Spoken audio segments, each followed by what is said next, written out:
오늘의 헤드라인입니다. 문재인 대통령은 이달부터 내년 3월까지 실시되는 미세먼지 계절관리제를 차질 없이 시행해달라고 각 부처에 당부했습니다. 또 계절관리제가 효과를 발휘하려면 법적 뒷받침이 필요하다면서 미세먼지 특별법의 조속한 개정을 국회에 촉구했습니다. 동남아 패키지 여행 관광객들이 많이 찾는 쇼핑센터에서 파는 특산품 일부에 쇳가루 같은 유해 물질이 들어있는 것으로 나타났습니다. 소비자원은 국내 안전 기준을 갖춘 쇼핑센터에만 여행객이 갈 수 있도록 하라고 권고했습니다. 겨울철 미세먼지가 걱정인 요즘 바깥 공기만큼이나 실내 공기도 신경 써야 하는데요. 실내라도 오랜 시간 환기하지 않으면 미세먼지 나쁜 날의 바깥 공기만큼 안전하지 못하다고 합니다. 오늘 날씨학 개론에서 실내 공기질 높이는 방법에 대해 알아봅니다. 췌장암은 발견 자체가 쉽지 않고 재발률이 높기 때문에 생존율이 가장 낮은 암입니다. 흡연과 음주, 유전 등 여러 가지 원인으로 발병하는데 특히 소화불량과 복통, 체중 감소, 황달 등이 나타나면 의심해봐야 합니다. 오늘 내문 보고서에서는 췌장암에 대해서 알아봅니다.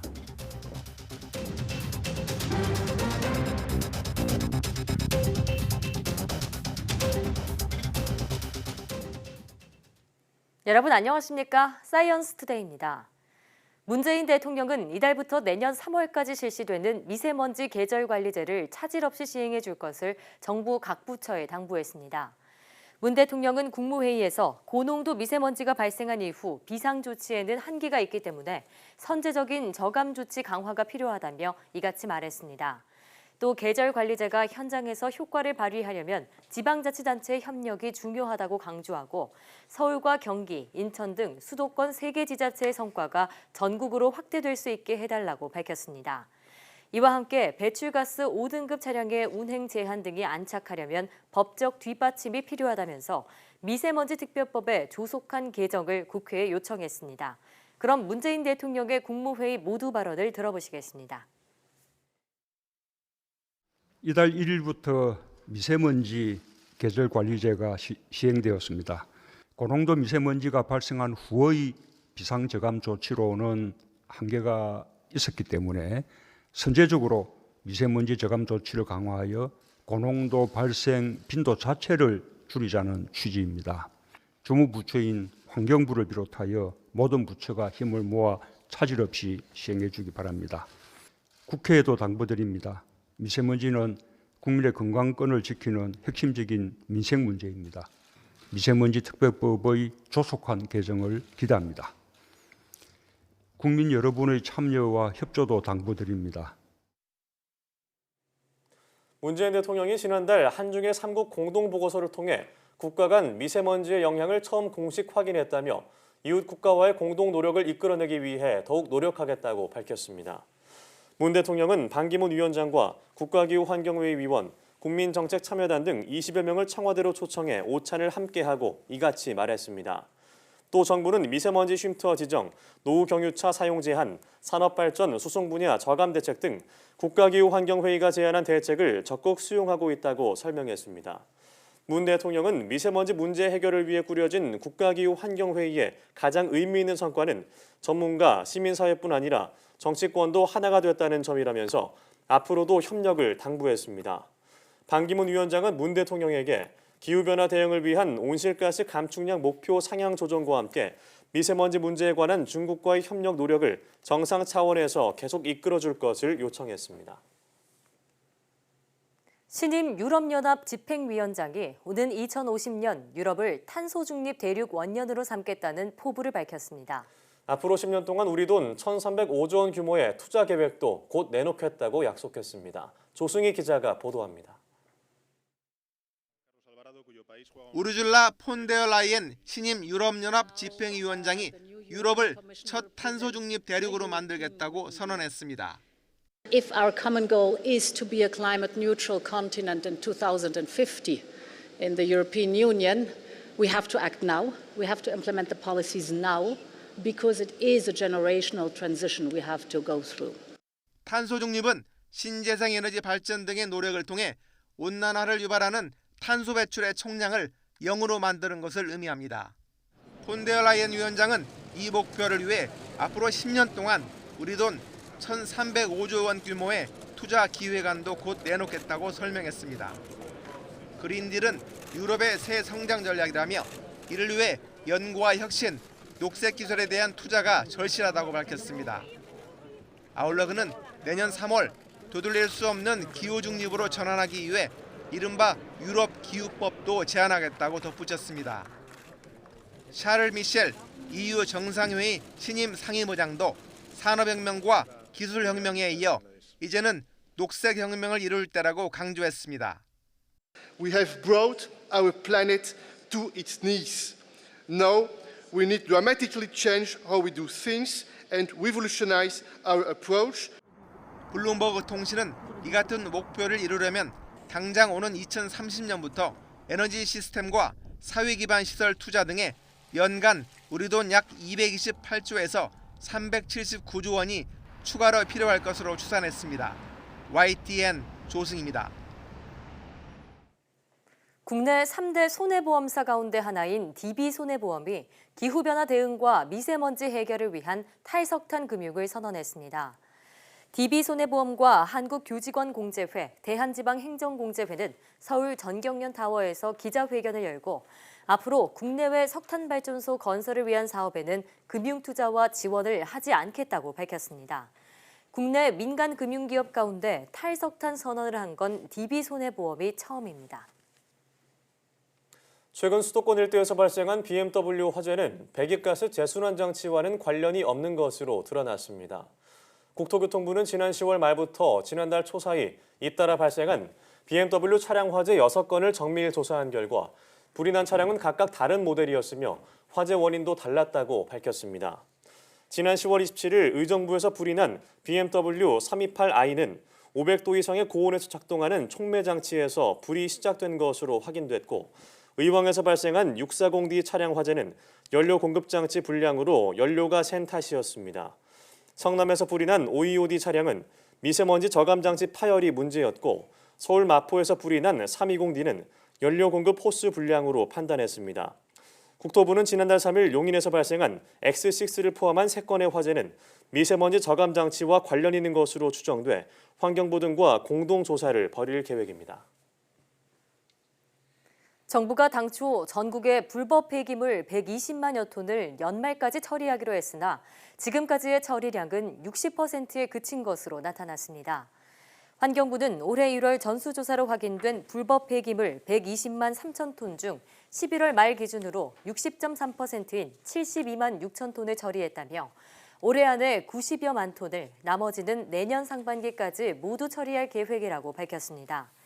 연내 전량 처리 계획이 늦어진 데 대해 환경부는 추가 경정 예산안 통과가 8월로 미뤄지고 불법 폐기물 처리 시설 반입에 대한 지역 주민과의 협의가 원활히 진행되지 못한 데 따른 것이라고 설명했습니다.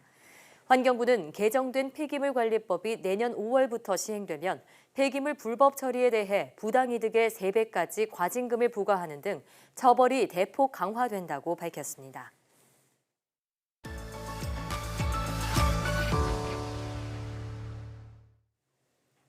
겨울에는 추운 날씨와 미세먼지 때문에 문을 닫고 생활하는 경우가 많은데요.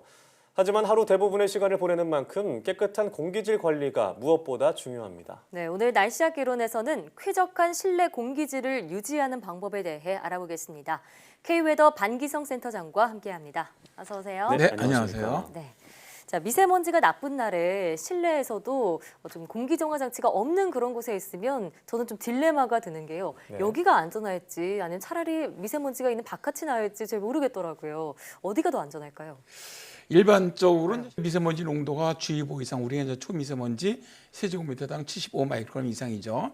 이게 이제 2시간 이상 지속될 때 주의보가 발령이 되는데 이때 이런 경우에는 실내가 실외보다는 안전합니다. 네. 다만 이제 중요한 것은 오랜 시간 실내 환기를 하지 않는 경우에는 이산화탄소라든가 폼알데하이드라든가 휘발성 유기화합물 등이 축적이 되거든요.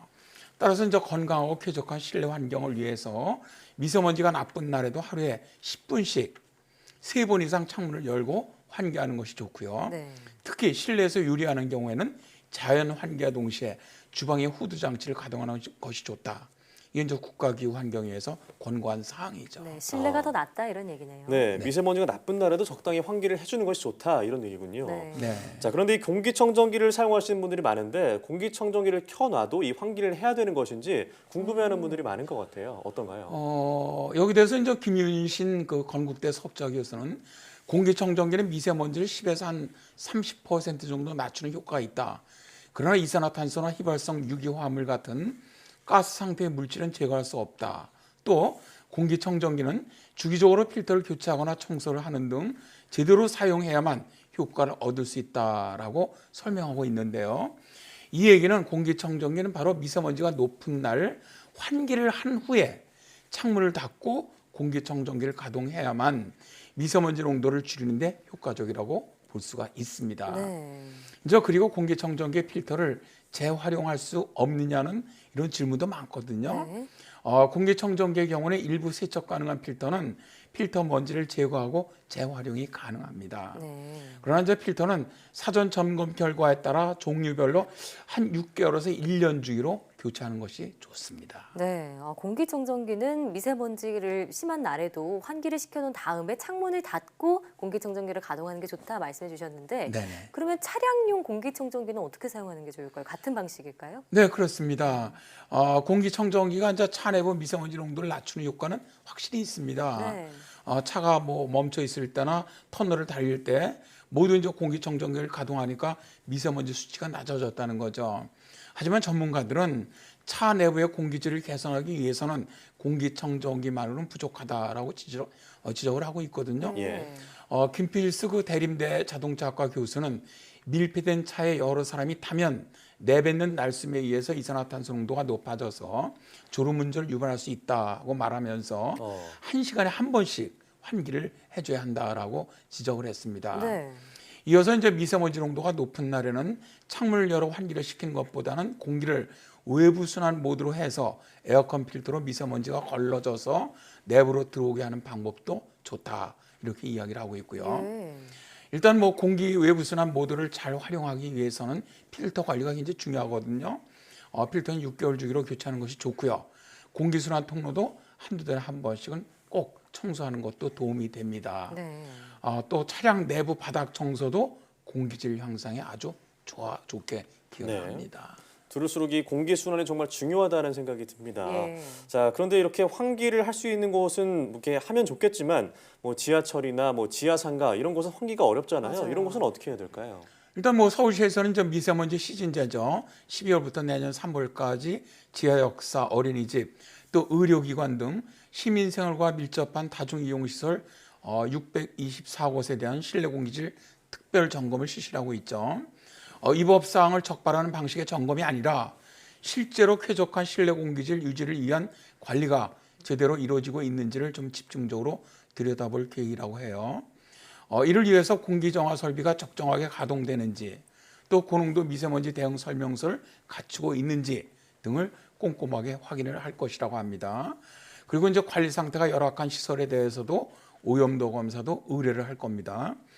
실내 공기질 유지 기준을 초과한 다중 이용 시설에는 과태료뿐만 아니라 시설 개선 명령의 행정 처분을 내릴 예정이라고 하네요. 예, 미세먼지 시즌제가 운영이 되는 지금부터 넉 달 동안 어디를 가더라도 실내 쾌적한 공기질을 좀 느낄 수 있었으면 좋겠습니다. 또 실내 공기를 위협하는 또 다른 적이 휘발성 유기화합물이라고 하는데 이건 어떤 건가요? 휘발성 유기화합물은 대기 중에 이제 휘발돼서 악취나 오존을 발생시키는 탄화수 화합물을 말합니다. 네. 대표적인 물질로는 뭐 벤젠이라든가 아세트알데하이드라든가 에틸렌 등이 있고요. 그 종류만 한 100가지에 달합니다. 그리고 아직도 유해성의 정도가 확인되지 않은 물질도 상당히 많다고 해요. 네. 예. 그러나 이제 이렇게 해로운 물질이 지금도 페인트라든가 접착제가 사용된 건축자재, 또 흡연이라든가 애완동물 배설물, 또 향수, 뭐 세제 등 다양한 곳에서 발생되고 방출되고 있죠. 그렇군요. 그럼 이 휘발성 유기화합물이 인체에 얼마나 나쁜 건가요? 휘발성 유기화물로 인한 피해는 즉각 나타나지는 않는다고 해요. 네. 짧게는 한 2달에서 6달, 길게는 10년에 걸쳐서 몸속에 축적이 되는데요. 처음에는 가벼운 호흡기 질환, 피부 질환에서부터 시작되고요. 초기 증세가 아주 비교적 가볍기 때문에 심각하지 않고 심각하게 이제 생각하지 않는다는 거죠. 네. 그냥 넘어가는 경우가 많다고 해요. 하지만 오랜 시간 유해 화학 물질에 노출되는 경우 아토피 피부염이라든가 천식 등 기존의 알레르기 질환이 악화되거나 또 특별한 이유 없이 두드러기가 생기거나 두통이나 무기력증, 심할 경우 사망까지 이를 수 있다고 합니다. 심할 경우 사망에까지 네. 이를 수 있군요. 자, 그럼 이렇게 휘발성 유기화합물로 인한 피해를 막으려면 어떻게 하는 게 좋을까요? 일단 첫 번째 휘발성 유기화합물을 방출하지 않는 제품을 사용해야 하겠죠.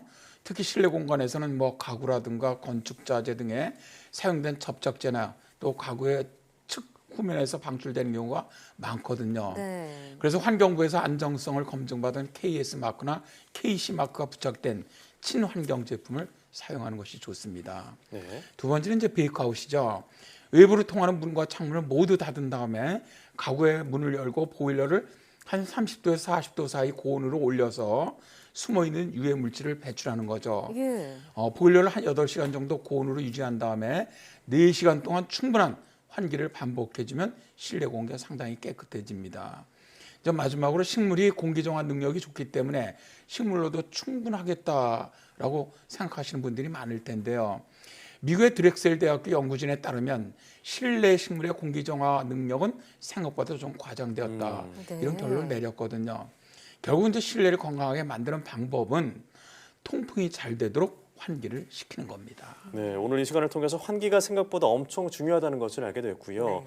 또 휘발성 유기화합물의 위험성 그리고 이 사용에 대한 강력한 규제도 필요하겠다는 생각이 듭니다. 네, 오늘 말씀 고맙습니다. 네, 감사합니다.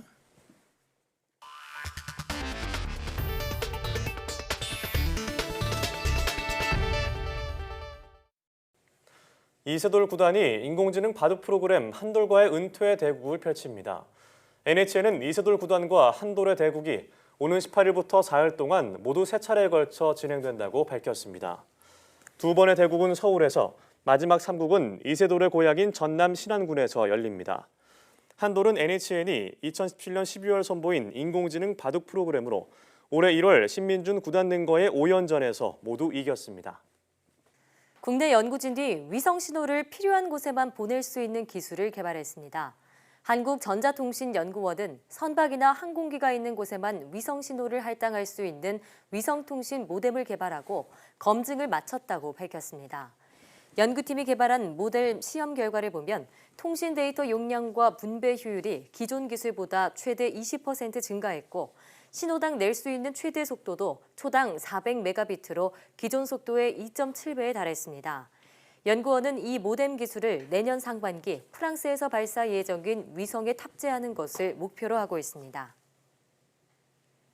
차량 공유 서비스 타다가 불법인지를 판가름할 첫 재판이 열렸습니다. 첫 재판부터 타다가 불법 콜택시인지 합법적인 렌터카 서비스인지를 두고 치열한 법정 공방이 이어졌습니다. 이경국 기자의 보도입니다. 타다의 운영사인 VCNC 박재욱 대표와 모회사 소카의 이재용 대표가 나란히 법원으로 들어옵니다. 여객자동차법 위반 혐의에 관한 첫 재판에 참석하기 위해서입니다. 타다를 둘러싼 논란에 대한 질문에는 재판에서 답하겠다는 뜻만 밝힌 채 법정으로 향했습니다. 혁신이다, 불법이다 논란이 좀 많잖아요. 이 부분에 대해서도 어떤 입장이신지 한 말씀 해주세요. 네, 재판에서 다 말씀드리겠습니다. 저도 열심히 성실하게 임하도록 하겠습니다. 감사합니다. 공유경제의 가치를 강조하며 모두 진술을 시작한 타다 측은 기존 입장대로 기사가 붙은 렌터카 서비스라고 주장했습니다. 정상적으로 운영 중인 렌터카 서비스 소카에 운전기사 알선을 더한 것으로 11인승 이상 차량을 임차하는 자에게 기사 알선을 허용한 예외 규정에 따른 합법이라는 겁니다. 이어 다른 렌터카 업체들이 제공 중인 유사 서비스와도 같은 성격이라며 이용자가 많아져 차별하는 것은 아닌지 의심된다고도 꼬집었습니다. 반면 검찰은 타다가 혁신적 모빌리티 사업을 표방하지만 실질적으로는 콜택시 영업에 불과하다고 반박했습니다. 타다 이용객들은 차를 빌리는 게 아니라 자신을 승객으로 인식하고 이들에게 차량 운행의 지배권도 없다는 겁니다. 따라서 운전자 알선 예외 규정의 대상이 되지 않고 면허도 없이 돈을 받고 여객 운송을 한 타다는 불법이라고 지적했습니다. 재판 이후 택시업계 관계자들이 법정을 나선 타다 측에 거세게 항의했고 택시기사들이 법원 앞에 모여 규탄 기자회견을 열었습니다. 불법 운행 타다는 즉각 중단하라! 중단하라! 중단하라! 중단하라! 양측은 오는 30일 열릴 2차 공판에 타다의 임직원 등을 증인으로 불러 신문하는 등 치열한 법리 공방을 이어갈 것으로 보입니다. YTN 이경국입니다. 동남아 패키지 여행 과정에 관광객들이 많이 찾는 쇼핑센터에서 파는 특산품 일부에서 쇳가루 등 유해 물질이 들어있는 것으로 나타났습니다. 한국소비자원이 베트남과 태국, 필리핀 등 동남아 5개 나라 패키지 여행 상품 7가지를 조사한 결과 단체 관광객 전용 쇼핑센터에서 파는 노니가루 등 분말 제품 7개 가운데 3개에서 기준치를 최대 25배 넘는 쇳가루가 나왔습니다. 벌꿀은 9개 가운데 6개에 기준치를 최대 27배 넘는 히드록시메틸 푸르푸랄이라는 화합물이 나왔고 깔라만시 원액 1개 제품에서는 기준을 45배 넘는 세균이 검출됐습니다. 진주 반지 5개 가운데 3개는 금속 부분에서 납과 니켈 등 중금속이 검출됐고 라텍스 백에는 천연 라텍스라고 표시했지만 실제 성분은 합성 라텍스가 많은 것으로 분석됐습니다. 코타키나발루와 세부에서 파는 센나치와 통카달리 커피, 인테반 크림은 국내에서는 사용이 금지된 원료가 들어있었습니다. 소비자원은 이번 조사 결과를 바탕으로 한국여행업협회에 국내 안전기준에 맞는 성적서를 갖춘 쇼핑센터에만 여행객이 갈 수 있도록 하라고 권고했습니다. 일본과의 무역 분쟁을 해소하기 위해 정부가 전략물자 수출입을 전담으로 관리하는 인력을 대폭 늘릴 방침입니다. 산업통상자원부는 현재 50여 명 규모의 전략물자 관리원 임직원을 25% 정도 늘리는 방안을 검토 중인 것으로 알려졌습니다. 이번 인력 확대는 일본이 우리나라를 화이트리스트에서 제외하면서 지적한 사안들을 해결하기 위한 조치로 분석됩니다. 앞서 일본은 우리나라의 수출관리 체제가 취약하고 재래식 무기에 쓰일 수 있는 물자 수출 제도가 미비하며 두 나라 사이에 정책 대화가 일정 기간 열리지 않은 점들을 지적했습니다. 이에 따라 정부는 이번 달 3년여 만에 재개되는 한일 수출 정책 대화에서 관련 조치와 계획을 내세워 협의에 나설 계획입니다. 건강보험 등 8대 사회보험의 재정이 갈수록 악화돼 정부가 9년 뒤에는 재정 지원으로 1년에 27조 원을 메꿔야 하는 것으로 확인됐습니다. 특히 건강보험과 노인 장기요양보험은 3년이나 5년 뒤에 적립금이 모두 소진될 것으로 예상돼 대책 마련이 시급합니다. 한영규 기자가 보도합니다. 국회 예산정책처가 내년도 정부 예산안과 국가 재정 운용 계획을 토대로 올해부터 2028년까지 8대 사회보험의 재정 상황을 분석했습니다. 그 결과 이미 적자를 보이고 있는 공무원연금과 군인연금을 지급하기 위해 올해부터 10년간 50조 6천억 원을 지원해야 하는 것으로 나타났습니다. 공무원연금의 30조 7천억 원, 군인연금의 19조 9천억 원을 세금으로 메꿔줘야 한다는 얘기입니다. 건강보험은 올해 4조 1천억 원의 적자가 예상되고 2028년에는 적자가 10조 7천억 원으로 늘어날 것으로 전망됐습니다. 적립금은 5년 뒤인 2024년에 모두 소진될 것으로 보입니다. 2026년에는 건강보험료율 법정 상한인 8%에 도달할 것으로 보여 법 개정을 위한 사회적 논의가 필요한 상황입니다. 노인 장기요양보험은 상황이 더 심각해 적립금이 3년 뒤인 2022년 소진될 것으로 보입니다. 급속한 고령화로 인해 2028년에는 한 해에 6조 9천억 원의 적자가 발생할 것으로 예상됐습니다. 국민연금은 정부의 예상보다 3년 빠른 2054년에 기금이 고갈될 것으로 전망됐습니다. 보험료율 인상 등 제도 개선 방안이 마련돼야 하지만 국회에서 논의는 실종된 상태입니다.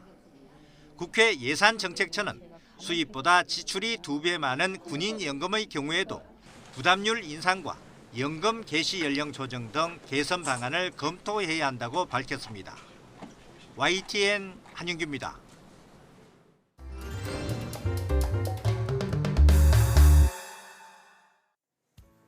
전 세계의 과학 관련 소식을 전해드리는 지구촌 사이언스 시간입니다. 지난주 지구촌에서는 어떤 소식들이 있었을까요? 화면으로 만나보시죠. 깊은 잠을 자는 듯 눈을 감고 있는 강아지. 얌전히 웅크린 모습이 마치 인형 같기도 합니다. 지난해 여름 러시아 동부에서 발견된 강아지 화석입니다. 지구온난화로 극지방의 얼음이 녹으면서 18,000년 만에 세상의 모습을 드러낸 겁니다. 털과 이빨, 코, 심지어 수염까지 거의 생전 모습 그대로 보존이 되어 있는데요. 갯과로 추정되지만 늑대인지 개인지 혹은 다른 종일지는 아직 정확히 밝혀지지 않았습니다. 과학자들은 조만간 화석의 유전자를 분석해 이 동물의 정확한 정체를 밝힐 계획입니다. 거대한 모래 언덕을 따라 화려한 점프를 선보이는 사람들. 스노보딩이나 서핑 못지않게 손에 땀을 쥐는 경기를 펼치고 있습니다. 멕시코 북부의 사막에서 열린 세계 샌드보딩 대회인데요. 지난 7월 미국 오리건주를 시작으로 올 시즌 4번째 펼쳐진 경기입니다. 이 경기에 이어 지난주엔 페루에서 경기가 열렸고 오는 15일엔 칠레에서 마지막 경기가 펼쳐진다고 하네요. 한겨울 지구 반대편에서 펼쳐지는 독특한 스포츠를 보면서 잠시 추위를 잊어보는 건 어떨까요? 뾰족한 뿔과 수북한 털을 가진 거대한 괴물. 나뭇가지로 바닥을 내리치며 사람들에게 겁을 주고 있습니다. 자신을 둘렀던 사람들에게 짓궂은 장난을 걸기도 하는데요. 오스트리아 홀라브룬의 연례 행사 크람푸스런의 모습입니다. 크람푸스는 반은 염소, 반은 사람의 모습을 한 유럽의 전설 속 생물입니다. 성탄절에 착한 아이에게 선물을 주는 산타클로스와는 반대로 못된 아이를 혼내준다고 알려졌습니다. 산타클로스와 루돌프가 아닌 무서운 괴물과 함께 크리스마스를 맞는 모습이 인상적인데요. 이 독특한 축제를 즐기기 위해 인근 나라는 물론 미국으로부터 관광객 수백 명이 모였다고 하네요. 지금까지 지구촌 사이언스였습니다.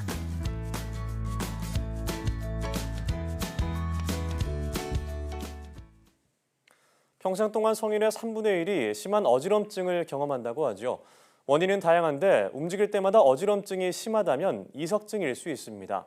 최근 이석증 환자가 크게 늘고 있습니다. 김정회 기자입니다.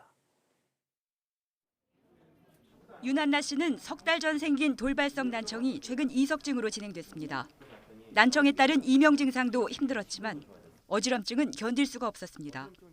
처음에 되게 멀미 나는 것처럼 이렇게 증상이 있더라고요. 그러니까 머리도 기분 나쁘게 아프고 속도 안 좋고. 이석증은 귀 뒤쪽에 있는 평형 감각을 담당하는 전정기관에 붙어있던 작은 칼슘 입자가 떨어져 나와 생기는 증상입니다.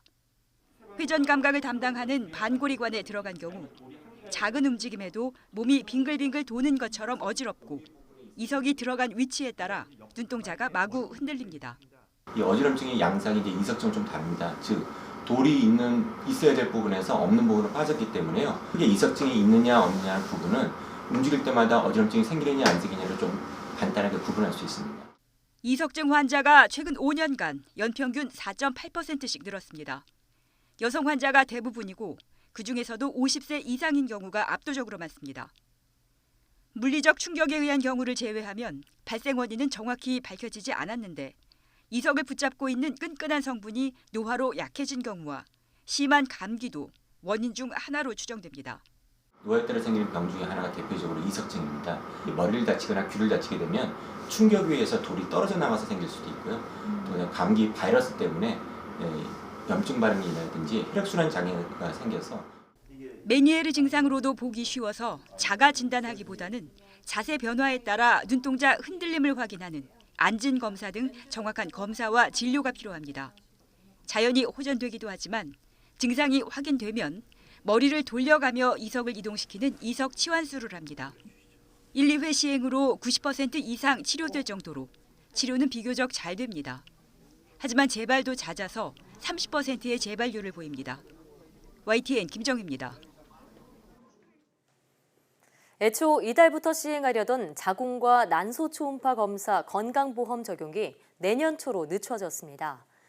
보건복지부와 건강보험공단은 내년 1월에서 2월 중으로 자궁과 난소 초음파 검사에 건강보험을 적용하기로 하고 이달 말 열리는 건강보험정책심의위원회에 관련 방안을 보고할 예정입니다. 애초 복지부는 올해 12월 중에 자궁근종 등 여성생식기 초음파 검사를 급여화할 계획이었습니다. 자궁근종 등으로 초음파 검사를 받으려면 지금은 비급여 진료라서 진료비를 전액 환자가 내야 합니다. 몸속 염증 반응을 실시간으로 관찰할 수 있는 영상 기술이 개발됐습니다. 한국과학기술연구원과 서울대 연구팀은 몸속에서 염증 반응이 나타날 때 특정 효소가 단백질을 자른다는 사실에 착안해 이런 현상을 실시간으로 관찰할 수 있는 기술을 개발했다고 밝혔습니다. 연구팀은 효소에 의해 잘리는 단백질에 달라붙는 형광물질을 몸속에 주사해 이 단백질이 잘려나갈 때 형광물질을 통해 빛이 나타나도록 설계했습니다. 또 이 형광물질을 실제 대장염을 앓고 있는 쥐에 주사했더니 대장염 초기에도 빛 신호가 포착돼 질환을 진단하는 것이 가능해졌습니다. 이 형광물질은 3일 안에 몸 밖으로 배출됐으며 독성도 없는 것으로 확인됐습니다. 연구팀은 염증성 질환을 조기에 진단하는 데 이 기술이 활용될 수 있을 것으로 기대했습니다.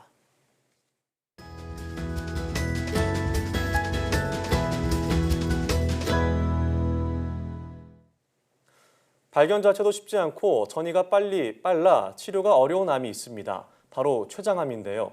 췌장암은 특히 5년 생존율이 10%가 안 돼 걸리면 무조건 죽는 암이라는 인식이 있습니다. 네, 오늘 내 몸 보고서에서는 췌장암에 대해 자세히 알아보겠습니다. 건국대학교 병원 소화기내과 천영국 교수와 함께합니다. 어서 오세요. 네, 반갑습니다. 자, 얼마 전 인천 유나이티드의 유상철 감독이 본인이 췌장암 4기다 이런 사실을 밝혀서 많은 분들의 응원이 쏟아지고 있는데요. 이 췌장암 얼마나 무서운 질환인가요? 네, 그 췌장암은 먼저 크게 두 가지 역할을 하는데요. 첫 번째는 지방과 단백질을 분해해서 흡수를 도와주는 소화 효소를 분비하는 외분비성 역할이 있고요. 두 번째는 혈당을 조절하는 인슐린과 글루카곤, 그 외 여러 호르몬을 분비하는 내분비성 역할이 있습니다. 그래서 췌장암은 이런 소화액을 분비하는 세포에서 기원하는 일반적인 췌장암이 있고, 그다음에 호르몬을 분비하는 내분비 세포에서 기원하는 내분비암이 있습니다.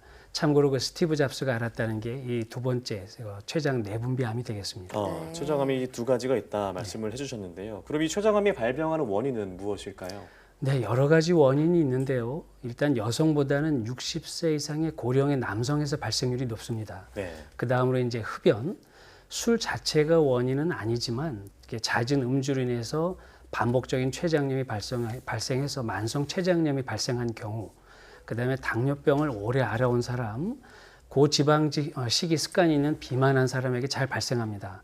그리고 최근 이제 가장 중요한 것은 유전자 변이, 특히 종양을 억제하는 유전자들의 이런 소실로 인해서 췌장암이 발생하는 경우가 가장 근본적인 원인이 되겠습니다. 그래서 이런 직계 가족 중에서 췌장암이 있었다면 이런 가족력이 있는 경우에 췌장암이 없는 가족력이 있는 사람에 비해서 췌장암의 위험도가 한 10배 정도 높은 것으로 되어 있습니다. 가족력도 높군요. 네.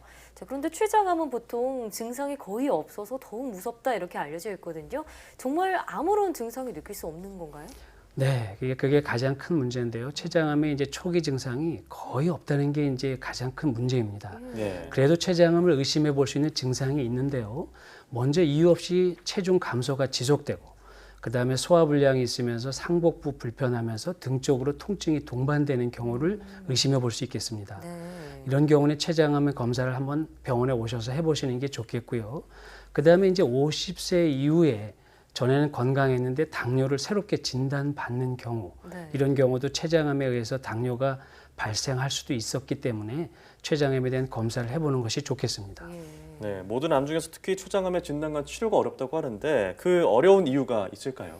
네, 전에도 말씀드렸듯이 이 환자가 스스로 느끼는 증상이 있어서 그걸 갖고 병원에 와서 검사를 해야 되는데 환자의 자각 증상이 없다는 게 가장 큰 문제입니다. 그래서 환자가 증상을 느끼고 병원에 내원한다면 이미 벌써 병이 깊어서 다른 곳으로 전이가 돼서 수술이 불가한 상태가 많습니다. 그리고 두 번째는 이제 췌장 주변에는 혈관들이 굉장히 풍부하기 때문에 초기에 이 췌장암이 주변의 큰 동맥이나 정맥을 침범해서 이미 그 수술을 못하는 경우가 많고요. 또 위나 대장 이런 다른 위장관 종양보다 종양의 속도의 그 자란 속도가 빠릅니다. 그래서 이런 진행 속도가 빠른 것도 췌장암이 예후가 안 좋은 것 중에 이유가 되겠습니다. 자, 그런데 이 췌장암을요 초기에 발견해서 수술하더라도 재발률이 참 높다 이런 얘기를 들었습니다. 완치가 그만큼 힘든 질환인가요? 네, 그래서 수술 사실은 가장 좋은 것은 이제 수술인데요. 이 암세포에 따른 장기에 전이가 없고 췌장암의 크기가 이제 2cm 미만인 경우를 췌장암 1기라고 합니다. 이런 췌장암 1기로 진단받아서 수술을 하더라도 5년 평균 생존율이 20%를 넘지 못하는데요. 그에 반해서 위암 1기는 요즘에 최근 5년 생존율이 거의 95% 이상으로서 완치에 가깝습니다. 네. 아주 대비되죠. 췌장암 5년 생존율이 2년을 넘기지 못하는 이유는 1기의 수술을 하더라도 다른 부위의 암보다 재발률이 매우 높기 때문입니다. 네. 또 한 가지는 이제 초기 진단 당시에 주변 림프절의 전이가 있는 경우는 5년 생존율이 10%를 넘지 못하는데요. 그 외 다른 장기류의 전이가 있는 경우를 4기라고 하고요. 예. 이때는 5년 생존율이 2%가 되지 않습니다. 그래서 평균 한 6개월을 넘지 못하는 것으로 되어 있습니다. 네, 확실히 다른 암에 비해서 생존율이 높지 못하는 네. 것을 알 수 있는데요. 네. 그렇다면 이 췌장암은 어떻게 치료가 이루어지나요? 네, 췌장암을 이제 병기에 따라서 이제 나눌 수가 있는데요. 크게 세 가지 단계로 말씀드릴 수 있습니다. 이제 네. 초기, 그러니까 1기 절제 가능한 상태가 되는데요. 이때는 췌장암이 가장 좋은 치료법은 수술이 되겠습니다. 그래서 수술을 하면은 평균 생존 기간이 한 20에서 23개월이 되고 5년 생존율은 한 20% 이상으로 이르게 됩니다. 특히 수술하고 보조 화학요법을 하게 되면 재발률을 낮출 수 있기 때문에 생존율이 더 높아지는 것으로 되어 있습니다. 두 번째는 이제 암이 다른 곳으로 전이가 되지 않았는데 주변 혈관을 침범해서 수술을 못하는 국소 진행형인 경우가 있습니다. 이때는 항암제 치료를 하지 않는다면 평균 생존율이 한 4개월 미만이 되겠습니다. 항암제 치료를 하게 되면 생존율이 한 2배 이상, 9개월 이상이 되겠고 또 아주 드물지만은 수술이 불가했던 이런 국소 진행형 환자에서 병이 좋아져서 수술을 할 수 있는 단계로 좋아지는 상태도 있습니다. 네. 이제 마지막 단계는 다른 장기로 전이가 된 경우가 되겠는데요. 네. 이때를 한 췌장암의 4기라고 그러고요. 이런 경우가 진단 당시 한 60% 이상이 됩니다. 예. 항암제 치료를 했어도 한 평균 생존 기간 한 6개월 정도가 되겠고 5년 생존율은 기대할 수가 없습니다. 그래서 1년 생존율을 보게 되는데요. 그 또한 한 20% 정도밖에 되지 않습니다. 그러나 이제 최근에 새로운 항암제가 개발이 되었고 다양한 복합 병용요법이 개발돼서 과거보다는 치료 효과가 많이 호전되고 있습니다. 예, 초기에 발견하면 생존율이 높아지는 만큼 위험 인자를 갖고 계신 분들은 정기적인 암 검진을 받는 게 좋겠네요. 네. 자, 그럼 췌장암 예방법은 무엇일까요? 예. 그러니까 먼저 중요한 것은 이제 췌장암이 발생할 수 있는 우리의 잘못된 생활 습관이 있습니다. 네. 담배가 되겠고요. 담배를 피시는 건 담배는 직접적인 원인이 되기 때문에 금연만으로도 췌장암의 위험성을 줄일 수 있습니다. 그렇군요. 두 번째는 이제 음주입니다. 술인데요. 술 자체가 췌장암의 원인은 아니지만 지속적이고 과도한 음주로 인해서 반복적인 급성 췌장염을 앓게 되면 결국 이제 만성 췌장염으로 발전할 수 있고요. 이렇게 만성 췌장염으로 발전하게 되면 결국 췌장암의 위험성이 높아지게 되겠습니다. 그 다음에 저희가 그 췌장암을 그래도 의심할 수 있는 증상들이 있지 않습니까? 예. 그래서 아까 말씀드린 대로 소화불량, 상복부 불편하면서 등 쪽으로 아프고 그 다음에 고령이 50세 이상이 돼서 당뇨가 새롭게 진단받거나 이런 경우 증상이 있다면 빨리 병원에 가셔서 검사를 해보시는 게 좋겠습니다. 마지막으로 그 췌장이 위치에 따라서 증상이 좀 다른데요.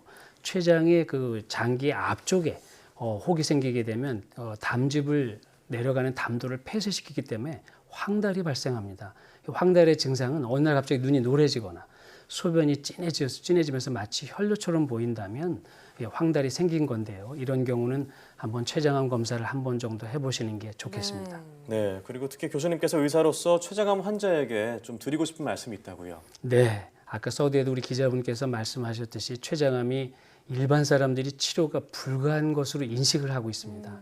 그런데 최근에 좋은 치료 개발법도 개발됐고 그러니까 적극적으로 환자들이 치료를 하고 또 의사는 적절한 정보를 제공하고 서로 협심해서 치료를 한다면은 아마 좋은 치료 결과가 있을 수가 있기 때문에 환자분들이 내가 적극적으로 치료를 하겠다 이런 강한 의지가 있는 것이 가장 중요하다고 생각합니다. 네.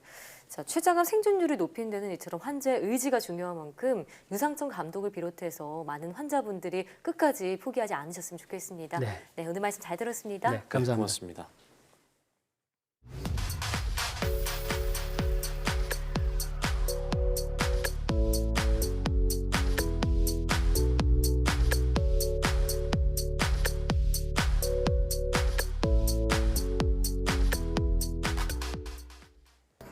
미국 드렉셀 대학교 연구진에 따르면 실내에서 키우는 식물이 공기를 정화할 수 있다는 점은 생각보다 과장돼 있다고 합니다. 식물이 가정이나 사무실 공간을 꾸미는 데에는 도움을 줄 수 있어도 실내 공기를 정화하는 능력은 생각보다 크지 않다는 건데요. 환기와 비슷한 속도로 오염물질을 제거하기 위해서는 많게는 11,000개의 식물이 필요하다고 합니다. 네, 결국 실내를 건강하게 만드는 방법은 통풍이 잘 되게 하는 것입니다. 특히 많은 미세먼지를 배출하는 요리를 한 뒤에는 환기를 꼭 시켜주는 것 잊지 말아야겠습니다. 네, 사이언스 투데이 오늘 저희가 준비한 소식은 여기까지입니다. 함께해 주신 여러분 고맙습니다.